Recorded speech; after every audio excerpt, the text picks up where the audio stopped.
Bill, you've been to, what, you and your wife, 129 countries and territories? Yes. Business practice, Common Sense Success Business Practice 102 is get outside of your comfort zone, get ideas from totally different walks of life. And that happened to me early in my career. I was working for a finance company, and my boss, Mr. Wade, came to me and said, Bill, you need to go to the Dale Carnegie course. I said, what's the Dale Carnegie course? He said, Bill, that's a course on how to win friends and influence people. I said, well, Mr. Wade, why do I need to go to a course like that? And he said, you know how to lose friends and alienate people. I said, Mr. Wade, what are you talking about? He said, Bill, you've got what we call a sandpaper personality. I said, what do you mean by that? He says, you know how to rub people the wrong way.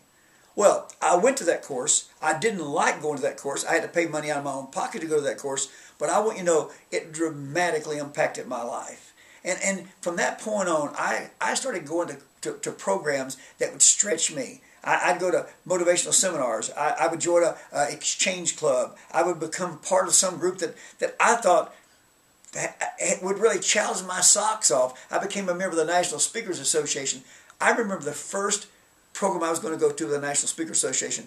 I was talking to my wife. I said, you know, I probably don't belong there. And she said, well, if you don't have the courage, why don't you just stay here? I said, you book my flight. Because I knew that was what I needed to do. I needed to hear that. And when I went to that national convention, the National Speakers Association, it stretched me beyond my limits. But you know what? I became better for it.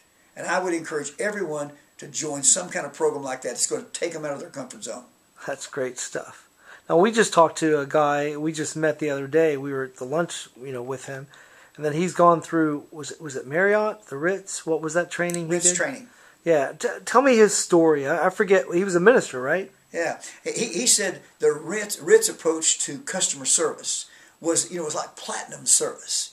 And I believe that. The Ritz has done a great job of serving people. In fact, they're picked as a top provider of service in the hotel industry. So, there again, that's stretching you, taking you out of your comfort zone. But I believe that comfort and success are never synonymous. But in this guy's case, he was a preacher going to a guest services seminar. Is that what it was? Yeah, I believe all preachers need to go to guest services because how many times have you ever gone to church and nobody spoke to you, nobody offered you coffee or tea or something to make you feel comfortable? But if you went to someone's home or you went to a restaurant, if they didn't offer that to you, you'd never go back again. But that's an example where you're talking Absolutely. about, correct? Yeah.